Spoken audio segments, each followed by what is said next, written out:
All right, well, we're back for another round of Meat Market Minutes. We're going to have James Mitchell. This is his first presentation with us. He's a new faculty member at the University of Arkansas, and we figured we'd let the resident Razorback do his first video on pork. So, with all the rest of our videos, we're talking about the market for meat products. And so, James, why don't you go ahead and dive on in and take it away?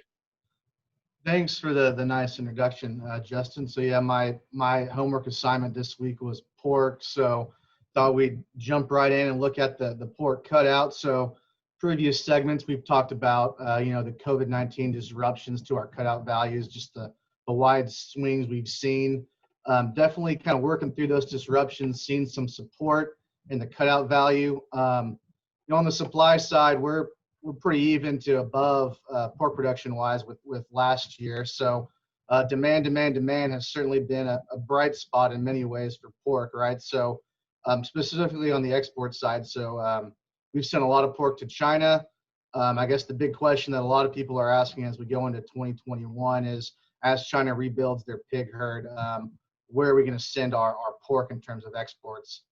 So definitely something to look out there. We've definitely seen some pull down more recently, but looks like we're starting to move back into a pattern that seems more consistent with historical trends.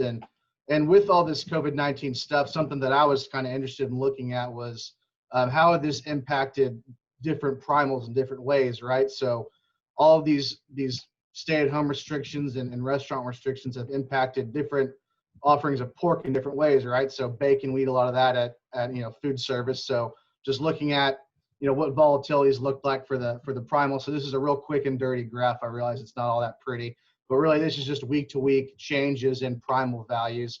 And so we see for all those primals pretty wide week to week changes in prices. But as we've kind of worked through those disruptions, we've seen our primal start to settle down a little bit. The one I want to point to, though, is ham, and I realize that some of these primals are historically going to be more volatile anyway.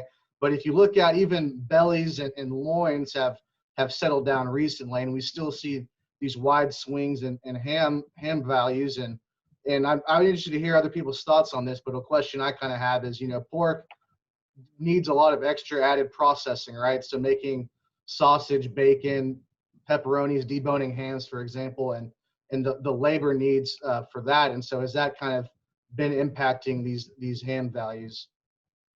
Looking at wholesale cuts, then we've seen some support recently in those wholesale ham cuts, still well below 2019.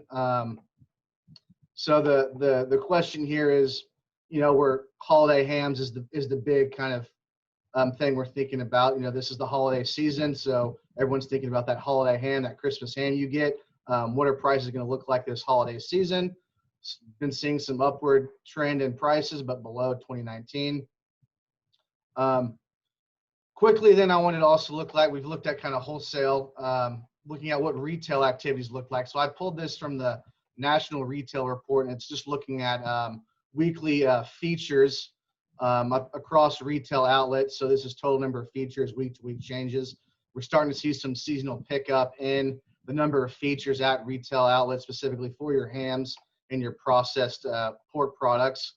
But this week to week changes is a little bit misleading. I should say that features are still well below last year's levels, right? And part of that is prices are below 2019, so there's potentially less of a need for retailers to include a lot of features this year.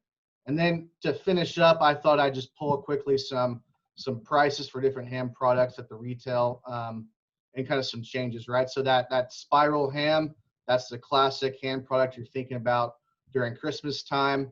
Last Friday, spiral hams were $2.31 per pound, still 8% below a year ago.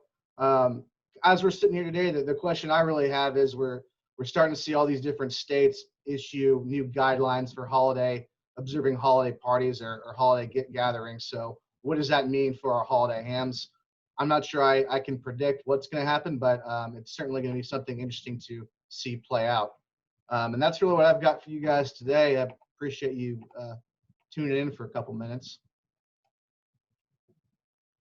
Thanks, James. Really appreciate that. Does anybody have any questions?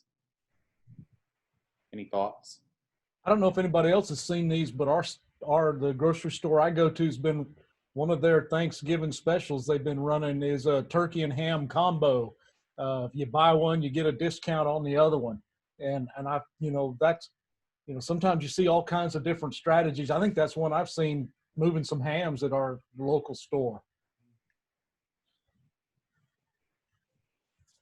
I'd be curious to kind of see, with the turkey example we'll get into later is kind of bird size. I'm wondering, same thing with hams. Are we going to see a lot more demand for smaller hams, for smaller Christmas get-togethers relative to your larger, spiral hams that we would typically purchase to eat with the family? That's something I'm thinking about right now. I think that's a good point. Yeah, we we fried an 11-pound turkey not long ago, and that's still a lot of meat. So, I mean, you're going to have to, and that was for, I guess there were 8 of us around there. We nearly broke COVID protocol, but you're going to have to really change the size of what you're cooking this year. And ham is one of those meats that's on the middle of the table, so I think it'll be interesting. I kind of alternative to that, though, we've been eating at home quite a lot through this pandemic, and I'm still going to cook a regular sized turkey. I'll eat leftovers for a week and a half if I have to. Doesn't bother me at all. So that might offset some of that. I'm not sure. That's my personal approach to this holiday season. Anybody else have anything else? Great. Well, thanks, James. We really appreciate it.